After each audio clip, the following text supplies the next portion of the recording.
Hello and welcome, I'm Robin. I'm Josh and we are the Kitchen Design Experts. The channel that teaches you all that you need to know about kitchens, about bedrooms and about home offices. So you're going to buy yourself a new fitted kitchen, where to start? We're going to give you the first 3 steps in this video, and by the end you'll be well on your way to buying your dream fitted kitchen without making expensive mistakes. And with these 3 steps you can do them all from the comfort of your own home with perhaps a coffee. Or more likely, a glass of wine. Or a glass of wine.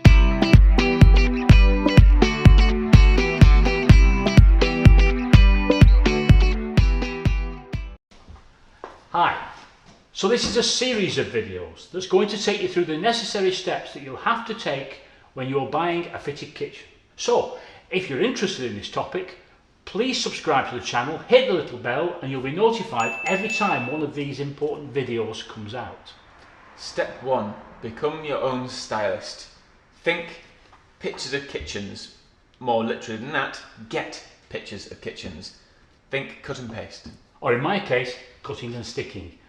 What I mean by that is get some magazines, kitchens and bedrooms, anything to do with the fitted kitchen. It doesn't have to be the cupboards, it can be the appliances, it can be wall decor, it can be stools, floor covering. And what you want to do is to make a storyboard or a mood board. Cut your pictures out, stick them on a board, remind yourself of everything that's important to you as far as style is concerned. Here's an image of a storyboard, and for those of you unlike my father that live in the 21st century, get on the internet. Sites such as Pinterest and The House can be great for collecting images. The House is particularly good as it's geared towards interior design and it will enable you to create your digital storyboard. Okay, I agree. Sites like The House are great, and I've got to admit that as a designer, I'd absolutely love Mr. and Mrs. Client to email me a copy of their storyboard. It would save so much time during the design consultation. And what's more, it also acts as a great reminder for yourselves to bring all the thoughts you've had about your kitchen into the design conversation. Generally, at this stage, you don't need to worry too much about colours. Prioritise more the layout of the room and the cost of the project. Can I just add something there? Sure. Basically, that advice Josh is giving you is top class, but only really applies if you're buying what we call a custom-made designer kitchen, because in these ranges you have a massive choice of styles and associated colours.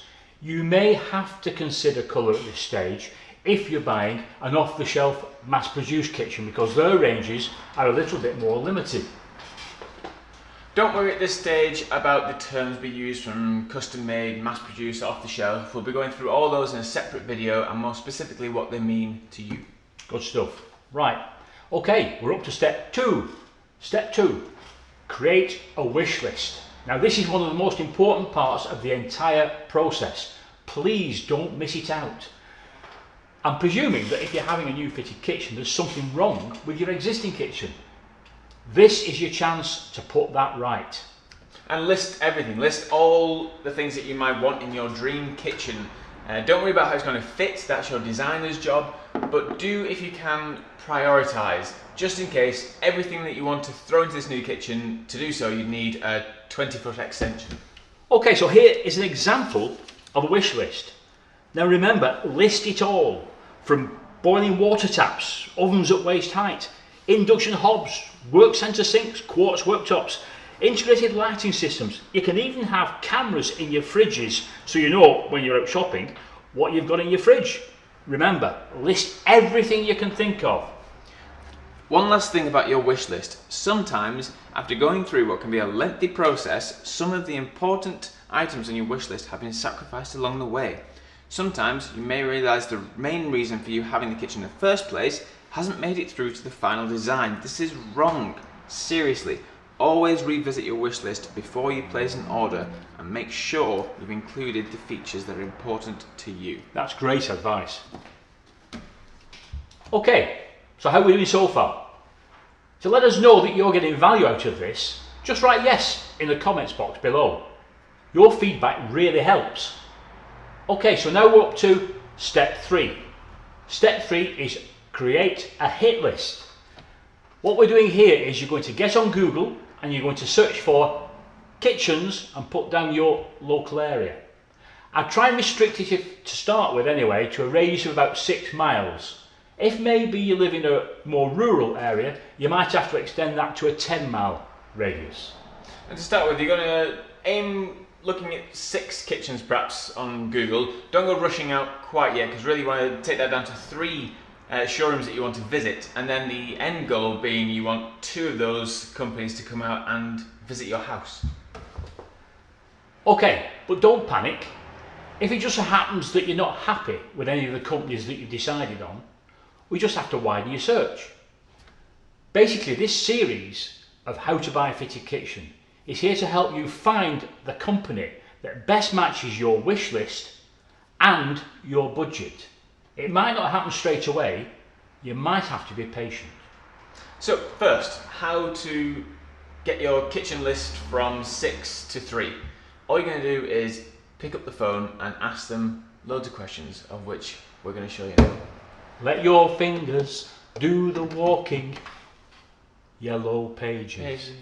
Yellow pages. Okay, cool. Number 1, do you have a showroom? Number 2, how long have you been in business? Number 3, what make of kitchens do you supply? Number 4, do you do a full installation service? 5, can I buy my own appliances? Number 6, do you offer a design service? Number 7, and here's the biggie, roughly how much does your average kitchen cost? And finally, number 8, what are your payment terms and do you offer credit facilities? Okay, we want you to note down the answers, and in the next video in this series we're going to help you analyse those answers and show you how you can relate them to your individual requirements, enabling you to reduce that list of candidates down to no more than 3 companies for you to visit, and then we'll get that down to 2 companies that we ask you to visit your home and design your dream kitchen. Yeah. Okay, so remember these first 3 steps before you even step foot outside your door. Number 1, become your own stylist. Number 2, create your wish list. And number 3, make a hit list. Now we promise you, if you do follow these 3 steps, you will be saving time and money, and you have got far more chance of creating your dream kitchen without making expensive mistakes. Go for it. Okay, remember, if you want us to continue to help you through this process of buying your dream fitted kitchen, hit that subscribe bell and you'll get notified every time one of our videos comes out. And if you've got any questions, no matter what they are about a fitted kitchen, write them in the comments box. I absolutely promise you we will get back to you. Okay, now if this has been useful to you, found value out of it, give us a thumbs up. And if you're not liking the content, do give us a thumbs down as well. It all helps us out. Okay, it's goodbye from me. It's goodbye from him. Goodbye. Hello, I'm Robin. I'm Josh. And we are the... You got it?